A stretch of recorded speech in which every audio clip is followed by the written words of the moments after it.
మనం breaking news చూస్తున్నాం. ఆంధ్రప్రదేశ్లో రాష్ట్రంలో రాజకీయాలు వేడెక్కాయి. గతంలో కంటే వాడి వేడిగా సాగుతున్నాయి ఆంధ్ర పాలిటిక్స్. గతంలో ఇష్టారీతిని వ్యవహరించిన వైసీపీ నేతలను ఒక ఆట ఆడుకుంటున్నారు కూటమి కేడర్. ఎక్కడ ఛాన్స్ దొరికితే అక్కడ వైసీపీ నేతలను టార్గెట్ చేస్తున్నారు. ఇప్పటికే జగన్మోహన్ రెడ్డి పాలనలో జరిగిన అవినీతిని బయటకు తీసేందుకు రంగం సిద్ధం చేసింది తెలుగుదేశం పార్టీ. వైసీపీ పాలనలో ఫైర్ బ్రాండ్గా ఉన్న నేతలు చేసిన అక్రమాలపై టీడీపీ ఫోకస్ చేసింది.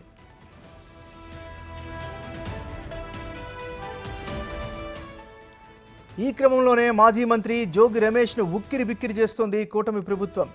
జోగి రమేష్తో పాటు ఆయన కుటుంబంపై కూడా వరుస కేసులు నమోదవుతున్నాయి. ఈ క్రమంలో మాజీ మంత్రి జోగి రమేష్ కుటుంబ భూ వివాదంపై సిఐడి రంగంలోకి దిగింది.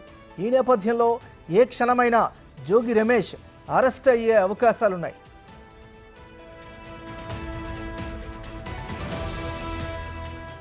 తప్పుడు ధృవీకరణ పత్రాలతో సిఐడి సీజ్ చేసిన అగ్రిగోల్డ్ భూములను కొనుగోలు చేసి అమ్మినట్లు జోగి రమేష్ కుమారుడు రాజీవ్, బాబాయ్ వెంకటేశ్వరరావులపై ఆరోపణలున్నాయి. జోగి రమేష్ ఆధ్వర్యంలోనే ఈ వ్యవహారం అంతా జరిగిందని సమాచారం. ఈ నేపథ్యంలో మొత్తం లావాదేవీలపై క్షేత్రస్థాయి పరిశీలన జరిపి నివేదిక సిద్ధం చేసింది సిఐడి బృందం. డాక్యుమెంట్ ఎవిడెన్స్తో సహా నివేదికను డీజీపీకి సమర్పించింది సిఐడి బృందం.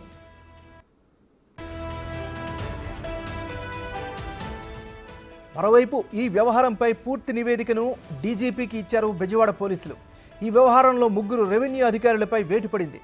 జోగి రమేష్ కుమారుడు బాబాయ్పై సిఐడి కేసు నమోదు చేసే అవకాశాలున్నాయి.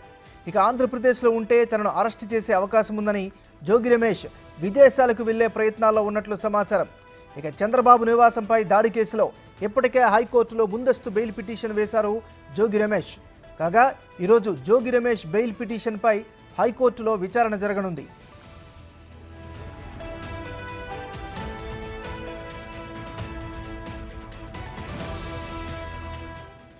బులెటిన్లో మనం బ్రేకింగ్ న్యూస్ చూస్తున్నాం. ఆంధ్రప్రదేశ్ రాజకీయాలు వేడెక్కాయి. గతంలో కంటే వాడి వేడిగా సాగుతున్నాయి ఏపీ పాలిటిక్స్. గతంలో ఇష్టారీతిని వ్యవహరించిన వైసీపీ నేతలను ఒక ఆట ఆడుకుంటున్నారు కూటమి కేడర్. ఎక్కడ ఛాన్స్ దొరికితే అక్కడ వైసీపీ నేతలను టార్గెట్ చేస్తున్నారు. ఇక ఇదే అంశానికి సంబంధించి మరింత తాజా సమాచారాన్ని మా రిపోర్టర్ మల్లికార్జున్ లైవ్లో అందిస్తారు. మల్లికార్జున్, చెప్పండి, జోగి రమేష్ ఇష్యూకి సంబంధించినటువంటి అప్డేట్స్ ఏంటి? జోగి రమేష్కు సంబంధించి ఏదైతే ఆయన మంత్రిగా పనిచేసిన సమయంలో ఏదైతే 2 సంవత్సరాల 6 నెలల పాటు కూడా ఆయన మంత్రిగా కొనసాగారు. ఈ సమయంలోనే ఎక్కువగా ఎక్కడైతే భూ వివాదాలు ఆయనకి పాల్పడ్డారో, అలాగే భూ కబ్జాలకు పాల్పడ్డారో దానికి సంబంధించి ఒక్కొక్కటిగా వెలుగులోకి వస్తున్న పరిస్థితి కూడా కనిపిస్తూ ఉంది. పెనమలూరు నియోజకవర్గానికి ఇన్ఛార్జిగా వచ్చిన దగ్గర నుంచి కూడా ఇటు పెనమలూరు నియోజకవర్గంలో కూడా ఆయన చాలా భూ కబ్జాలకు పాల్పడినట్టు కూడా తెలుస్తూ ఉంది. ఆయన కుమారుడు రాజీవ్తో పాటు వాళ్ళ బాబాయ్ ఎవరైతే వెంకటేశ్వరరావు ఉన్నారో ఈ జోగి రమేష్ను అడ్డు పెట్టుకొని వాళ్ళిద్దరూ కూడా ఏదైతే సీజ్ చేసిన భూములను సైతం కూడా పట్టాలు దొంగ దస్తావేజులు పుట్టించడం, వాటిని అమ్మకాలు జరపడం వంటి కార్యక్రమాలు కూడా నిర్వహించిన పరిస్థితి కూడా కనిపించింది. విజయవాడలో ఉన్న అంబాపురం సంబంధించిన ఈ రెవెన్యూకు సంబంధించి అక్కడ ఏదైతే అగ్రిగోల్డ్ ఆస్తులు ఏదైతే ఉన్నాయో ఆ 88వ నెంబర్ పట్టా నెంబర్కి సంబంధించి అది సిఐడి ఆధీనంలో ఉంది. సీజ్ చేసిన భూమి దానికి కూడా దొంగ పట్టా 87వ నెంబరు రిజిస్ట్రేషన్ చేయించుకొని దానికి దొంగ పట్టా సృష్టించి మరి ఆ భూముల్ని అమ్మకాలు జరిపిన ప్రయత్నాలు కూడా జరిగినాయి. దాంట్లో ఇప్పటికే 3 అధికారులు కూడా సస్పెండ్ అయిన పరిస్థితి కూడా కనిపిస్తూ ఉంది. దాంతోపాటు మరికొన్ని ఆయన పెడ నియోజకవర్గంలో కూడా ఎమ్మెల్యేగా ఉన్నారు. అక్కడ కూడా చాలా భూ కబ్జాలు చేశారంటూ కూడా చాలా వెలుగులోకి వస్తున్న పరిస్థితి కూడా కనిపించింది. నిన్న ఒక అతనైతే సచివాలయంలోకి వచ్చి స్వయంగా రెవెన్యూ శాఖ మంత్రికి అలాగే విద్యాశాఖ మంత్రి లోకేష్ను కూడా కలిసి ఆయనకు సంబంధించిన సమస్యను కూడా విన్నవించిన పరిస్థితి కనిపించింది. పుత్రవేణి మండలంలో తనకున్న భూమి ఏదైతే అమ్మకానికి జరిపే సమయంలో అక్కడున్న అనుచరులు ఎవరైతే ఉన్నారో జోగి రమేష్ అనుచరులు వాళ్ళు ఆ భూమిని వివాదంలో పెట్టించారు. అందువల్ల దానికి నేను 15 లక్షలు జోగి రమేష్కి చెల్లించాల్సి వచ్చిందంటూ కూడా ఆయన తీవ్ర ఆరోపణలు చేశారు. అక్కడకే దాన్ని ముగించకుండా ఇప్పుడు దొంగ దస్తావేజులు మరో కొన్ని ఎకరాలకు దొంగ దస్తావేజులు పుట్టించే క్రమాన్ని చేస్తున్నారంటూ కూడా విపరీతమైన ఆరోపణలు అయితే అతను చేసిన పరిస్థితి కూడా ఉంది. ఇట్లా జోగి రమేష్కు సంబంధించి ఏదైతే భూ కబ్జాలకు సంబంధించి అలాగే ఆస్తులు వివాదాల్లో పెట్టడం, డబ్బులు వసూలు చేయడం, ఈ అక్రమాలపైన కూడా ఒకటి వెలుగులోకి వస్తున్న పరిస్థితి కూడా కనిపిస్తూ ఉంది.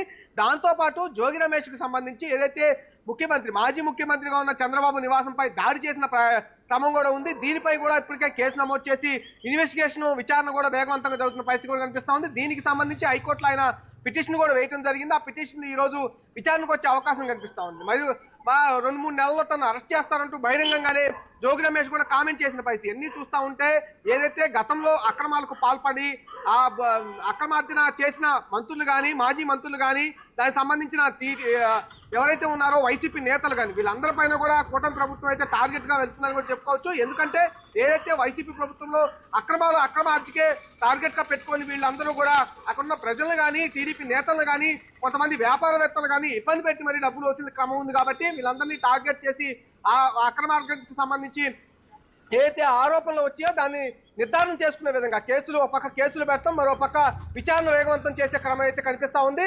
జోగి రమేష్ తో పాటు మరికొంతమంది నేతలు ఏదైతే గతంలో ఈ తీవ్ర విమర్శలు చేసిన పరిస్థితి ఏదైతే ఉందో వాళ్ళందరి నేతలు కూడా టార్గెట్ చేసుకుంటూ కూడా ముందుకు వెళ్తున్న పరిస్థితి కూడా కనిపిస్తుంది. ఈ నేపథ్యంలోనే ఒక్కసారిగా రాజకీయ వేడి కూడా ఎక్కువగా కనిపిస్తున్న పరిస్థితి కూడా ఉంది. నాగరాజ్. Thank you Mallikarjun.